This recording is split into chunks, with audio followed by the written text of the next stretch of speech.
সাত দফা দাবিতে হাতে তীর ধনুক ও ত্রিশূল নিয়ে বিক্ষোভ মহকুমা শাসকের দপ্তরে। বসিরহাট মহকুমা শাসকের দপ্তরে মূল গেট বন্ধ করে হাতে ত্রিশূল ও তীর ধনুক নিয়ে সন্দেশখালীর আদিবাসী মহিলাদের বিক্ষোভ। তাদের দাবি, সরকার বদলালেও সরকারি দপ্তরে আধিকারিকরা বদলায়নি, তারা এখনও বিগত সরকারের মতোই আচরণ করছেন।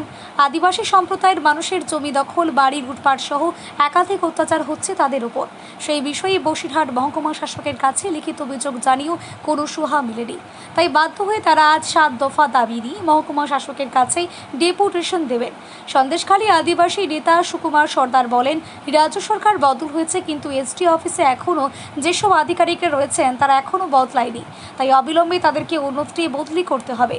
আমরা দীর্ঘদিন ধরেই বঞ্চিত হয়ে রয়েছে, বিগত কোনো সরকার আমাদের পাশে দাঁড়ায়নি। আমরা পিছিয়ে পড়া আদিবাসী সমাজ, আমাদেরকে সেইভাবে প্রাধান্য দেওয়া হয়নি, তাই অবিলম্বে আমাদের এই 7 দফা দাবি মেনে নেওয়া হোক, তা না হলে আমরা বৃহত্তর আন্দোলনের পথে নামবেন বলেই হুঁশিয়ারি দিয়েছেন।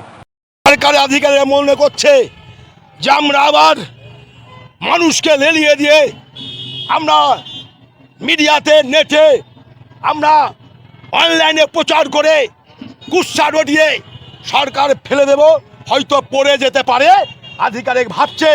তাই এখনো ওদের দম হয়নি কাজ করার, ওদের দম এমনি সারা জীবন ওদেরকে যেভাবে পরিচালনা করে সেইভাবে সেই দল চলে। ওদের ব্যক্তিত্ব নেই। 102 নম্বর রুমের সঞ্জীব মণ্ডল সহ যত স্টাফ আছে এর 100 দালাল।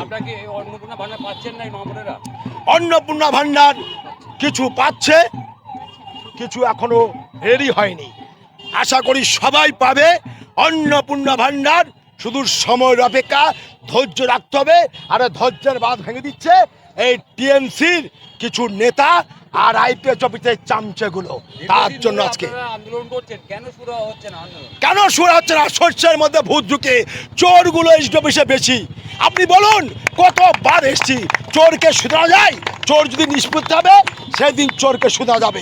চোর ছ্যাঁচড়া বেয়া হয়ে গেছে, কানে তুলো দিয়ে থাকে। যখন বলবো এখন যাব, দাবি মেনে নেবে, পরক্ষণে বলবে দেখছি হ্যালো করে।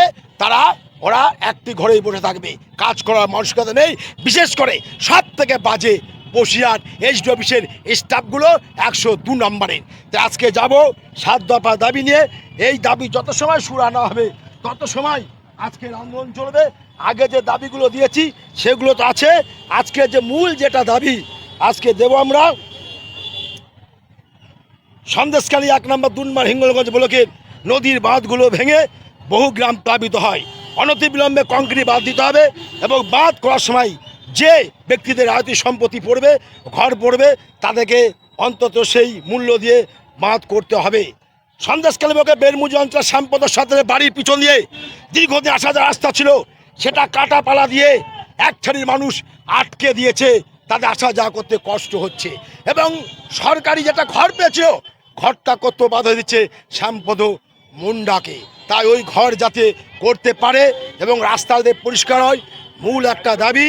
এবং আরও যে দাবিটা আমাদের মধ্যে আছে, আপনার ওই শ্যামপদ সাথে বিষ্ণু সাথে জমি 300 শতক জমি হাসনাবাদে মুরারশা গ্রামে সনাতন সর্দার, রূপচাঁদ সর্দারের 300 শতক রেকর্ডভুক্ত জমি আকবর আলী মোল্লা, বাবুলাল গাজী, গোষ্ঠ বিহারী ঘোষ দীর্ঘদিন ধরে করে খাচ্ছে জবরদখল করে।